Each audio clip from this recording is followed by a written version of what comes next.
सभी का हमारे YouTube चैनल ब्राइट वे एजुकेशन बनगढ़ा में स्वागत है। अ, हम बता दें आपको कि प्रतिशत कमी पर आधारित प्रश्न हमने पढ़ा दिया था और प्रतिशत वृद्धि पर आधारित प्रश्न बताया था, जिसका एक बार मैं फिर से फार्मूला बता दे रहा हूँ आपको कि प्रतिशत कमी पर आधारित प्रश्न होते हैं तो प्रतिशत वृद्धि ज्ञात करना होता है, जिसका फार्मूला होता है 100 इंटू प्रतिशत कमी बटा 100 माइनस प्रतिशत कमी, ये इसका फार्मूला होता है। ये मैं आपको बता दूं कि ये मैं इस पे सवाल पढ़ा चुका हूँ। और दूसरा फार्मूला प्रतिशत वृद्धि पर आधारित प्रश्न होता है तो उसमें फार्मूला ये हो जाता है प्रतिशत कमी इक्वल टू 100 इंटू प्रतिशत वृद्धि बटा क्या हो जाता है, तो 100 इसमें बस प्लस हो जाता है और परसेंटेज वृद्धि इसमें ऐड कर लिया जाता है। तो देख लीजिए, ये दोनों फार्मूले पे हम आपको सवाल पढ़ा चुके हैं। तीसरी चीज़ आज हम आपको पढ़ाने वाले हैं जो बहुत ही इम्पोर्टेंट है। देख लीजिए, कह रहा है कि प्रतिशत वृद्धि और कमी दोनों पर आधारित प्रश्न। जब प्रतिशत वृद्धि भी होगा और प्रतिशत कमी भी होगा तो दोनों पे आधारित प्रश्न कैसे पढ़े जाते हैं हम आपको सबसे पहले बता दे रहे हैं कि यदि किसी राशि में 10% बढ़ा दिया जाए फिर 10% घटा दिया जाए तो ऐसी स्थिति में किस सूत्र का प्रयोग करते हैं, उसमें मान कैसे परिवर्तन हो जाता है। मैं आपको डायरेक्ट एक परिवर्तन मान आपको डायरेक्ट बता दे रहा हूँ कि परिवर्तन जो मान होंगे वो कैसे होंगे। तो परिवर्तन मान क्या हो जाते हैं, तो यदि दो टाइप से हो रहा है तो पहला परसेंटेज यानी कि पहला परसेंटेज आप लिख लेंगे, पहला परसेंटेज प्लस आप लिखेंगे दूसरा परसेंटेज यानी दूसरा परसेंटेज, और उसके बाद से मैं आपको बता दूं प्लस पहला परसेंट और इंटू दूसरा परसेंट अपान हो जाता है 100 अपान 100 हो जाता है। इसके बाद जो प्रतिशत आएगा उसके हिसाब से देखना होता है। मैं आपको एक और बात बता दूं कि ये जो पॉइंट होता है और ये जो पोजीशन होता है, देख लीजिए मैं आपको बता दूं कि ये वाली देख लीजिए, ये जो प्लस का सिंबल है ये नहीं बदलता है, लेकिन ये दोनों बदलता है। कैसे बदलता है उसका मैं बता दे रहा हूँ कंडीशन। यदि क्वेश्चन के हिसाब से राशि में यदि वृद्धि होता है तो प्लस का सिंबल यानी कि वृद्धि के लिए प्लस का सिंबल लगता है, और कमी के लिए निगेटिव का सिंबल लगता है यानी कि ऋणात्मक चिन्ह लगता है। और जो मान प्राप्त होता है, जो लास्टली मान प्राप्त होगा वो यदि धनात्मक आता है, जो लास्टली मान प्राप्त होगा वो धनात्मक आता है, तो धनात्मक आएगा तो मतलब वृद्धि होगा। और यदि ऋणात्मक मान आएगा तो कमी कही जाएगी। बस ये चीज़ आपसे पूछी जाएंगी कि कमी हो रही है कि वृद्धि हो रही है, तो आपको ध्यान रखना है कि जब प्लस आएगा तो आप वृद्धि कहेंगे और जब माइनस आएगा तो आप कमी कहेंगे। और एक बार और मैं सूत्र आपको बता दूं कि जो परिवर्तन जब किसी राशि में कोई परसेंट घटाया जाता है या बढ़ाया जाता है तो उसका जो परिवर्तन मान हो जाता है वो पहला परसेंट प्लस दूसरा परसेंट। अब प्लस, ये प्लस कभी नहीं बदलता है, ध्यान रहे। अब पहला परसेंट दूसरा परसेंट, ये पहला और दूसरा चिन्ह हम कैसे लेंगे, तो वृद्धि होगा तो प्लस लेंगे और कमी होगा तो माइनस लेंगे इन दोनों के लिए, लेकिन ये चिन्ह हमेशा वही रहेगा। मैं आपको बार बार ये बता दे रहा हूँ क्योंकि कन्फ्यूजन करता है, ये चिन्ह कन्फ्यूजन आपको करेगा। फिर से एक बार देख लीजिए कि अगर जो क्वेश्चन के हिसाब से वृद्धि हो रही है तो पहला परसेंट प्लस में रहेगा, कमी हो रही है तो दूसरा या पहला कोई भी, अगर जो कमी हो रहा है तो माइनस और वृद्धि हो रहा है तो प्लस। और आंसर आने पे जो परिणाम आता है उसके बाद देखा जाता है कि अगर जो प्लस में आया है, परिणाम जो है प्लस में आया है तो वृद्धि हो रही है मान में, अगर जो माइनस में परिणाम आया है तो कमी हो रही है। बस इतना ही हम आपको समझा रहे हैं। देख लीजिए दो तीन आपको एग्जाम्पल हम समझा दे रहे हैं। जैसे कह रहा है कि मोहन के पास एक व्यक्ति काम करता है जिसकी आय 10% बढ़ी। अब देखिए वो मोहन के पास एक व्यक्ति काम करता है जिसकी आय 10% बढ़ जाती है। अब उसकी आय कितनी ये किसी को नहीं पता, बस आय में 10% की बढ़ोतरी हो जाती है। कुछ दिनों बाद 20% बढ़ जाती है। अब देखिए कुछ दिन बाद यहाँ पे 10% बढ़ा, फिर 20% बढ़ गया। जब 20% बढ़ जाता है, कह रहा है इस प्रकार व्यक्ति की आय में कुल कितने परसेंट की वृद्धि हुई। तो आपसे डायरेक्ट पूछा जा रहा है कि वृद्धि हुई, लेकिन अब जो परिवर्तन मान है वो हम देखेंगे कितने परसेंट की वृद्धि हो रही है। तो चलिए हम डायरेक्ट इसका परिवर्तन मान निकालेंगे कि आखिर परिवर्तन मान कितना है। पहले 10% वृद्धि होता है, फिर 20% वृद्धि होता है, तो कुल मिला के कितना परसेंट की वृद्धि हो रही है। तो परिवर्तन मान के हिसाब से ये भी वृद्धि हो रहा है और ये भी वृद्धि हो रहा है। जब दोनों वृद्धि हो रहा है तो हमने बताया था कि वृद्धि के लिए प्लस सिंबल का प्रयोग करेंगे। तो पहला परसेंटेज कितने का हुआ है, 10% प्लस दूसरा 20 हुआ है, और इसको आप एक ब्रैकेट में रखें।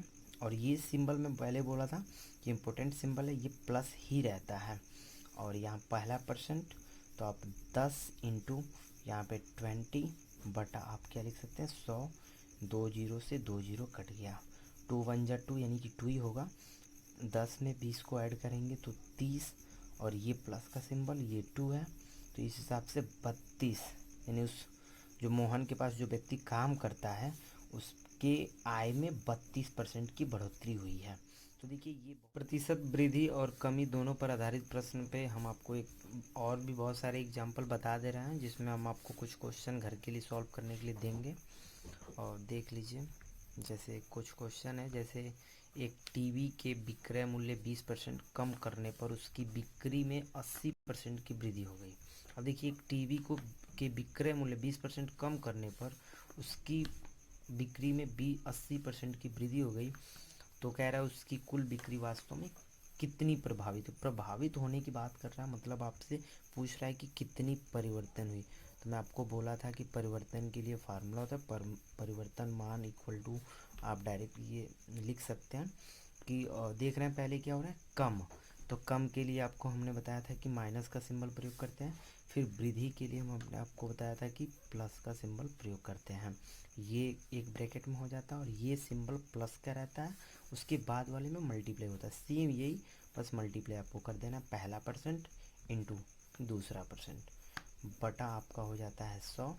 और आप इसको सॉल्व कर सकते हैं, 1 0 से 1 0, ये 0 से 0 कट गया, 8 दूनी 16 होगा, और ये 80 में से 20 घट जाएगा। तो हम आपको बता दें 80 वाले का चिन्ह अधिक है, तो 80 में से 20 गया तो ये 60 बचेगा, और 8 दूनी 16 माइनस, ये तो -16, तो माइनस मिल इस प्लस को माइनस कर देगा, इसलिए -16 हो जाएगा, इक्वल टू हम बता दें 44% हो जा रहा है। तो ये जो 44 हो रहा है ये प्लस में आया हुआ है। तो आपसे पूछा जा रहा है कि टीवी विक्रय के 20% कम करने पर उसकी बिक्री में 80% की वृद्धि हो गई, तो तदनुसार उसकी कुल बिक्री में वास्तव में कितनी प्रभावित हुई। तो मैं प्रभावित की बात बता दूं कि जब प्लस में आंसर आता है तो आप बताएंगे कि वृद्धि हुई है, यानी कि 44% की वृद्धि हुई है। कब, जब पॉजिटिव आंसर आएगा तब, जब निगेटिव आएगा तो आप कहेंगे इतने परसेंट की कमी हुई है। अब जैसे ये क्वेश्चन एक देख लीजिए, मैं बहुत इसमें भी क्वेश्चन बता दे रहा हूँ आपको, और एक दो क्वेश्चन आपको दूंगा बनाने के लिए। आप देखिए, जैसे कह रहा है एक का वेतन 10% बढ़ाया गया। अब 10% बढ़ाया गया पहले, और फिर घटा दिया गया, 10% घटाया गया, तो वेतन में परिवर्तन क्या है। तो आपसे बस परिवर्तन पूछा जा रहा है, तो बस आप क्या करेंगे कि परिवर्तन मान बताएंगे, आप परिवर्तन मान बता दीजिए। परिवर्तन मान इक्वल टू क्या हो जाएगा, मैं पहले बोला कि पहला जो होता है वो क्या हो रहा है, तो 10% बढ़ाया जा रहा है तो प्लस में लिखाएगा। दूसरी बात कह रहा है कि 10% घटाया जा रहा है, तो ये वाला माइनस में लिखा, 10 माइनस 10, इसको एक ब्रैकेट में कर लीजिए, प्लस का सिंबल होता है, फिर होता है पहला, तो पहला 10, फिर इंटू दूसरा -10 है, अब बटा हो जाता है 100, ये भी आपका ब्रैकेट में रहेगा, 0 से 0, 0 से 0। देखिए इसका मल्टीप्लाई करें, 10 में से 10 गया, कितना बचेगा, तो 0 बचेगा, प्लस अगर जो 1 का -1 मल्टीप्लाई करें तो -1 होगा। अब चूंकि ये माइनस और प्लस मिलके माइनस हो जाता है, तो -1% आ रहा है, तो ये जो माइनस आ गया तो मतलब ये कहेंगे कि हम 1% की क्या हो रही है, कमी हो रही है। तो यहाँ पे कमी का आंसर आ गया। देख लीजिए, दो टाइप से क्वेश्चन हमने आपको बता दिया कि जब, एक बार फिर से समझा दे रहा है कि जब किसी मान में, जब किसी भी राशि में कोई परसेंटेज घटाया या बढ़ाया जाता है, तो जब घटाया जाता है तो उसको माइनस में लिया जाता है, और जब बढ़ाया जाता है तो उसको प्लस में लिया जाता है। और जो मान निकल के आता है, जो लास्टली आंसर होता है, वो यदि पॉजिटिव आएगा तो वृद्धि हो रहा है, और निगेटिव आएगा तो कमी हो रहा है। अब इस पे ये सवाल है जिसको आप देख सकते हैं और लगा सॉल्व कर लीजिएगा। 3 सवाल है, नहीं तो एक सवाल मैं सॉल्व करके दिखा दे रहा हूँ। ये तीसरा थोड़ा अच्छा सवाल है, इसको मैं सॉल्व कर रहा हूँ, बाकी ये दोनों सवाल आप स्वयं कर लेंगे। एक बार देख लीजिए, आप स्क्रीनशॉट ले सकते हैं। ये कह रहा है एक दुकानदार माल खरीदते समय 10% ठगता है। देखिए चूँकि ये बहुत मज़ेदार क्वेश्चन इसलिए मैं इसको बता रहा हूँ। कह रहा है कि एक दुकानदार माल खरीदते समय 10% ठगता है और उसको बेचते समय 5% ठगता है। इस प्रकार उसे कुल कितने परसेंट का लाभ हुआ? मैं आपको बता दूं कि एक दुकानदार माल खरीदते समय, तो दुकानदार जो है, जो माल खरीदने गया है तो 10% ठगता है, तो वो अपने आगे वाले दुकानदार को ठगता है, मतलब वो लाभ में है। जब वो लाभ में है तो ये प्लस का सिंबल आएगा। फिर क्या हो रहा है, और बेचते समय, और बेच रहा है ग्राहक से, तो कह रहा है और बेचते समय 5% ठगता है, तो इस प्रकार उसे कुल कितने परसेंट का लाभ हो? तो ये लाभ जो पूछा जाए, फिर यहाँ पे ठगा है तो फिर उसको लाभ ही हुआ है, तो हर जगह उसकी वृद्धि हुई है, तो वृद्धि हुई है तो प्लस लगेगा। बस आपको ज़्यादा नहीं समझना है, तो आप लिख सकते हैं परसेंटेज लाभ, यानी लाभ की बात हो रही है तो आप लाभ दिखा सकते हैं। यहाँ भी उसको लाभ हुआ था 10, मैं आपको बता दूं कि प्लस का ही बात हो रहा था, वृद्धि हो रहा था, तो 10, और यहाँ +5, तो 10 + 5 लिख देंगे, फिर प्लस 10 × 5, यानी कि पहला परसेंट, दूसरा परसेंट, बटा क्या हो जाता है, 100 हो जाता है। अब 10 से ये 10 बार में कट जाएगा, और 5 दूनी 10 आप कह सकते हैं, मतलब ये 1/2 हो गया। 10 × 5 = 15, 15 + 1/2, और आप इसको ऐसे भी लिख सकते हैं आगे, लसा ले सकते हैं 2, 15 30, और +1 यानी कि 31/2 आप इसको कह सकते हैं। और 2 एकम में 2, देख लीजिए, 2 एकम में 2 और 1 बच जाएगा, तो सॉरी, 2 एकम में 2 और 1 बचेगा, 2 × 5 = 10 और 1 बच जाएगा, यानी कि ऐसे आपका हो गया 15 से 1/2% हो जाएगा।